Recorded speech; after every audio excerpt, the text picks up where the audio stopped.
All right. Hey, Evan, thank you.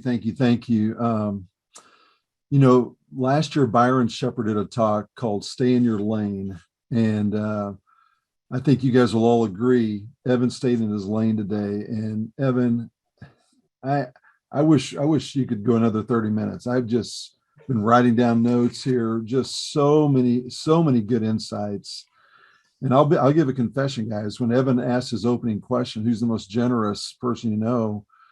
I know the answer to most questions are Jesus, but I didn't put Jesus. I was just, okay, who is it? Who is it? And so you had me, Evan, right from the get-go here, and I'm convinced that you gave the right answer. So great insight, way to unpack this one, guys. Evan stayed in his lane, did a fantastic job. Any comments or observations that you had for Evan as we begin this discussion, this dialogue? Because there's so many talking points that Evan had for us. But any big picture thoughts that you guys have as you heard Evan share today? Evan, I thought we were pals, but I ain't been slapped around like that for quite a while. I'm, Oh, I'm, telling, Byron. I'm telling you, buddy, that hurt a little bit. That really did. I seem to keep forgetting that there are different definitions for words between what we think of and what God thinks of. Like we say, hey, he's a good guy. And basically on earth he is, but before the cross, he's an ape. And so for me, thinking that I'm doing okay, and then to have you beat me up like that, I'm gonna go home and tell Wanda. Byron, hey, if you think you're being beat up, I get more beat up. But I appreciate Thank you, sir. I appreciate you, Byron, and you do keep me in my lane. I appreciate you as a friend and a mentor. So thank you. Well, I thank you very much for that. It's good to be slapped out of sleep once in a while. And one of the things that struck me, and this is exactly what Byron's talking about, I think we think generosity is all about money. And that's how we kind of walk into this kind of, oh, he's going to talk about money today.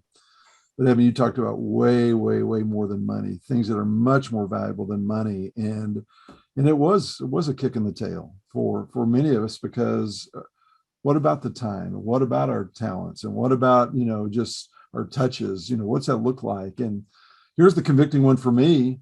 And you nailed me on this one, was I take great pride in telling people how busy I am. Oh, I'm busy, and I think one of the tools of the devil is, if he can't make you bad, he'll make you busy. He'll do everything he can to get you to hurry and scurry and run around and do stuff, and you're missing all kinds of ministry, all kinds of stuff, because you're so busy. So thank you for kicking my tail on that one. So Well, it always hits me again, like if you just read the Gospels and you read about Jesus' ministry. Jesus never said, I don't have time for you. Like, okay, I mean, he went to I love the times when he goes to the Pharisees' house for dinner. You're like, he's going to his enemy's house for dinner. Like, if you could ever think of an excuse, you'd be like, well, I got something busy on Tuesday, I can't make it to your house. Like, no, he was always available. Like, he made himself available, which really is cool. And it does not appear in those stories that he was kicked back. He had his feet up. He was kind of lounging. He was in no rush to get to his next appointment. It appears he was there as long as he was welcomed. He was going to stay. That's right. So yeah, I hear you there. Any other? Yeah, Evan, go ahead. good, Yes. wonderful message. Have you guys seen this? Can y'all see this? We see nothing, Cecil. We see All right. all we see is Cecil. That's all There we we see. go. Well, somebody. I need to make you a co-host if you're going to show us something. No, I don't need to co-host. Let's see. Turn your video on. There we go. All right. So, have you seen this book, Sacred Pace? No. Yes, I have.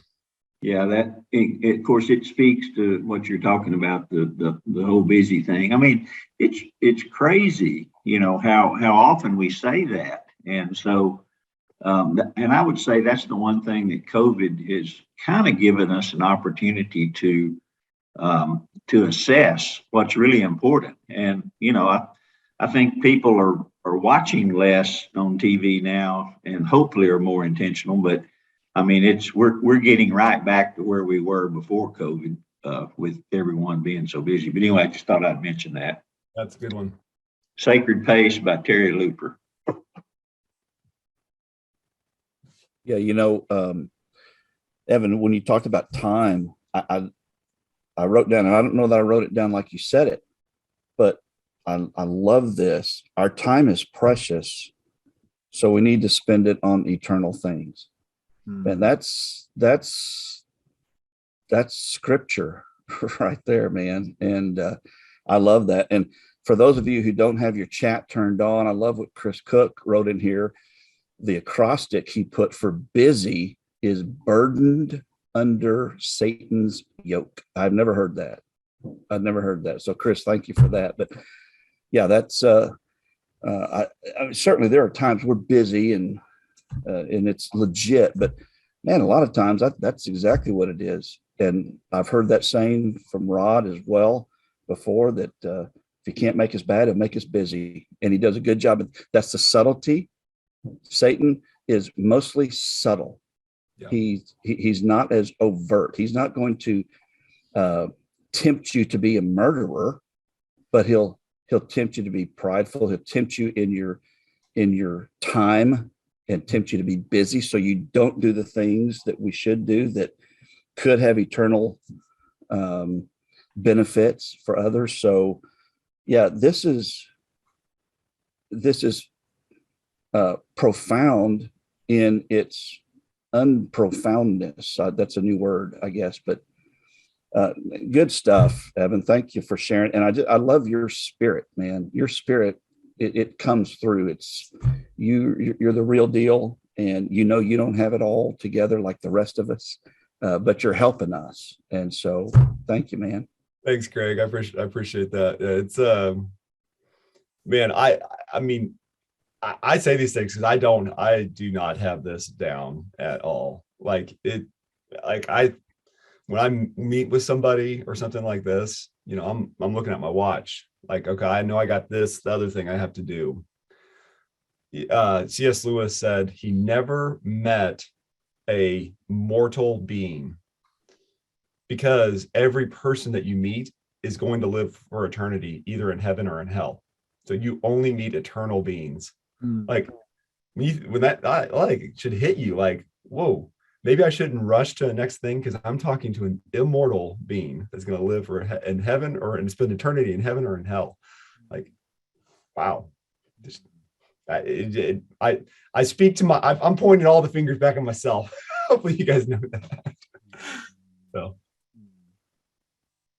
Hey, I just want to say, Evan, that was an excellent message, and I got a lot out of it. Just like Rod said, I've been scribbling all over the place and thinking of other verses and that kind of thing. But another thing that came to mind, my son, his wife Hannah, Grant and Hannah's going to have her baby today because her water broke, and so there'll be number 3 grandchild. And I ask y'all to pray for a safe delivery, and the Lord gives us life. Amen. Amen. Yeah. Life to the full, life abundantly. Congratulations. Yes. Congratulations. Miracle of life. Yes. Congratulations. Love. Thank you for sharing. That's good. Anybody else got something for Evan? Or he's got 3 discussion questions here too. If there's a question there that you'd like to address, that'd be great too. So a couple of observations I'd like to share. One has to do with time.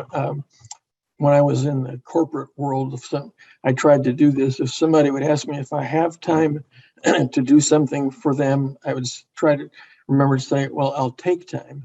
And I think you can really bless somebody by saying, nothing else is going on that's more important than what you asked me to do for you.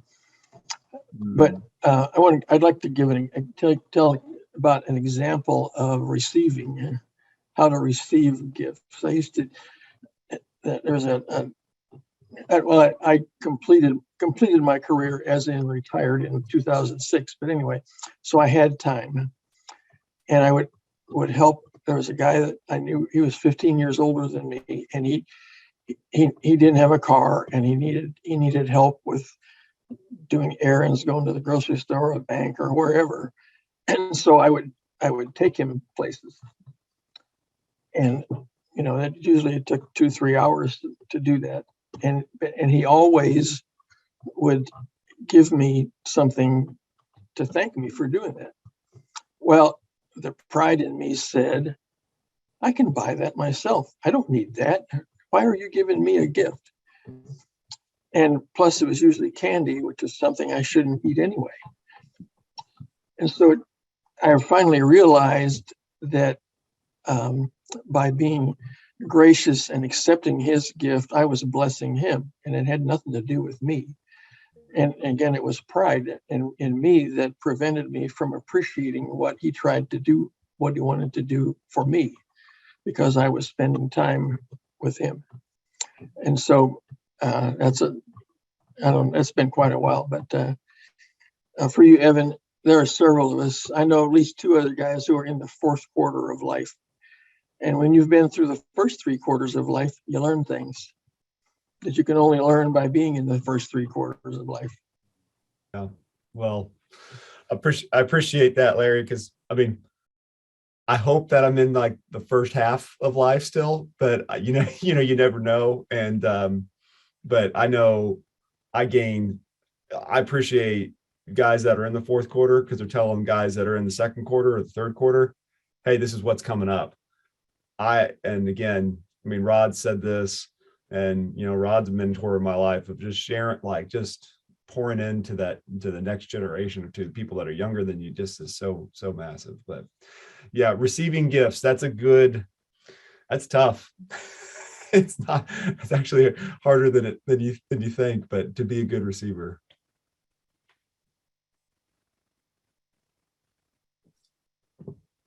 Hey, Larry, one thing that struck me as you're sharing, there was a season before Dan Erickson passed away of Lou Gehrig's disease that Dan couldn't drive because of seizures. And it actually had nothing to do with how he ultimately died, but Dan, that was something I did for Dan, is I picked him up, took him places because he couldn't drive. And guys, I'll tell you something. What I would give today to go pick up Dan and drive him around I wonder, did I cherish those opportunities to give the way that, because those opportunities are gone. It's been 5 years now since Dan passed away. And, it was a joy to do it then, but man, would I love to have more opportunities to give at this point. So you never know when those giving opportunities are going to be over. And so you got to cherish them while you got the chance, the opportunity to do so.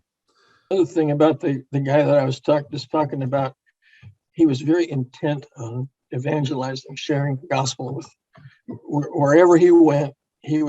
First thing he was doing was looking for somebody to share the gospel with. And he moved out of his house to Kingswood Manor a couple of years before he died. So he was telling me the first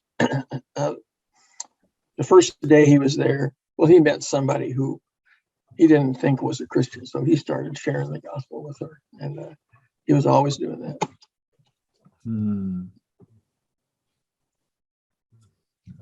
Those kind of people are contagious, aren't they, Larry? They get you fired up to do the same, because you see them giving through their, their desire to see people come to the kingdom. Hey, any other thoughts for Evan here? Any response to the questions? Evan, you really did stir a lot of us this day. I can see it in the faces, and just the fact that we have so many guys still on the line here is evidence that you really fed them well today with truth. Evan, I think you hit. Oh, go ahead. No, you go first. I was just going to say, I just had 1 Corinthians 13 come to mind, where Paul was talking about, if I give my body to be burned, and if I do this and I do that, I'm just a clanging cymbal and just making noise. I think the Bible and this lesson today kind of connects the fact that if you're not giving yourself, you're not really giving with love. I mean, I give to a lot of different things. And I mean, I give to people I don't even know in other parts of the world, but I don't always feel it, you know? I'm doing it because I think it's the right thing to do. When the Bible says the fervent prayer of a righteous man availeth much, I think you have to be giving of yourself in that prayer when you pray for it to be considered fervent and for you to be a righteous man. It's the connection of love, real love like Christ had, to the giving that makes it valuable. So you got to give of yourself for it to be like what Jesus gave. Sea of Galilee, be the Sea of Galilee. You received and then give it out. Same. One thing I was thinking of was my dad, been retired for some time, and he's getting older, and he actually wouldn't live very many more years, but he asked me one time, you need anything? And I jokingly said, yeah, I could use $100. I always said that was always my comeback. Somebody asked something like that. And as a joke, he says, what, you need $100? I'll give you $100. I'll be glad to help you. And I didn't take it. I said, no, I'm just joking, and but I've always gone back to that and thought about that here's a dad that raised me, worked hard, always supported me, growing up. And he become retired. He had more money than he really needed, and just was trying to help me if he could, because he's lost his place and what he could do. And I always felt kind of bad. And I remember back that, so I made this rule: if somebody offers you money, take it. That's my rule I live by now. But I only because of that incident. But I payback's kind of hard because my son, drove in from Columbia the other day, and I always try to give him some money to help for gas, and he'd been doing real well and everything. So I offered him my usual money, a few 20s and stuff to help with the ride. And he said, no, Dad, I'm doing okay. Don't worry about it. And anyway, it's just kind of bad, but I've passed that rule on to people. My son-in-law, I tell him all the time, I got one rule: if somebody offers you money, take it. So anyways. There you go. Anybody else this morning? What rings volumes in my head right now is that it's not so much taking the money, but as Evan has pointed out, it's the flow of the money, passing it on to others. So in what Larry and Byron and everybody else is talking about is when somebody offers you money, take it, but then be a servant of God and give it back out to another person. Yeah. And just pass it on and just enjoy the gift that keeps giving. That's what keeps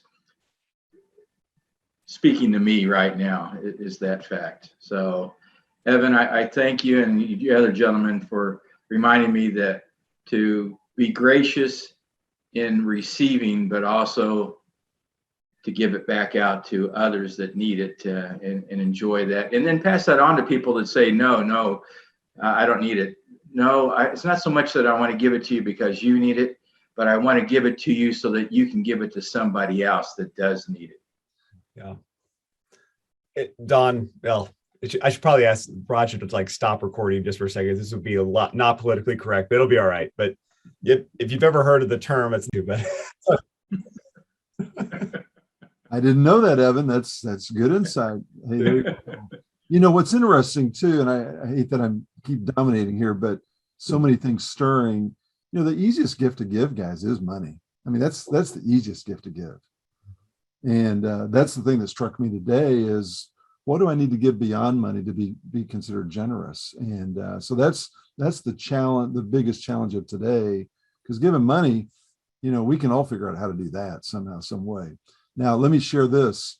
A couple weeks ago, there was a need with one of our people. We had a tremendous need. Some things were happening. And one of the guys came up to me at TGIW and said, hey, I feel like I need to give to this need. And he said, the Lord told me, pull that $100 bill out of your wallet and give that guy $100. And he went to his wallet and he discovered, get this, guys, he had 3 $100 bills there, not just one. And he really sensed the Lord was saying, give what's in your wallet. And so he ended up giving all $300 in his wallet to this guy that was in tremendous need. And he talked about the blessing that it was to think he was giving something else, but to give way more, to give. And I love the term you say, Evan, he gave extravagantly. And that gift ended up being a huge, huge blessing to the one that received that gift. But the one that got the biggest blessing out of it was the guy that gave the $300, not the $100. So isn't that cool? You know, God, you know, when he gives us a spirit of generosity, and it's, you know, he doesn't want just to give the minimum or give what we think, but to give above and beyond that. And it's way, way more than money, but it's our time, it's our touch, it's our talents. And when we do that, God has a blessing for us. You're right, Evan. It's not prosperity gospel. It's God's principle that he wants to bless. And when we bless, we get blessed. One more thing very quickly, if I may, is not exactly related. Anyway, in 2018, we went on a mission trip to Ukraine and met a lot of wonderful people. 2 of them are a man who is a chaplain to the Ukrainian army. And he's pretty busy right now. And his wife helps with widows and orphans and things. So then we got an email from them a couple days ago asking us to pray for them. And their last name is Minin, M-I-N-I-N. Anyway, just wanted to mention that there's things going on there and it's more personal for us because we know people there. And we were there to minister to college age students. And so we met 15 or 16 of them, wonderful, wonderful young people. Gentlemen, we'll let you go. God bless. Have a great one. We'll see some of you tomorrow. And Evan, we'll see you for sure tomorrow. Looking forward to round 2.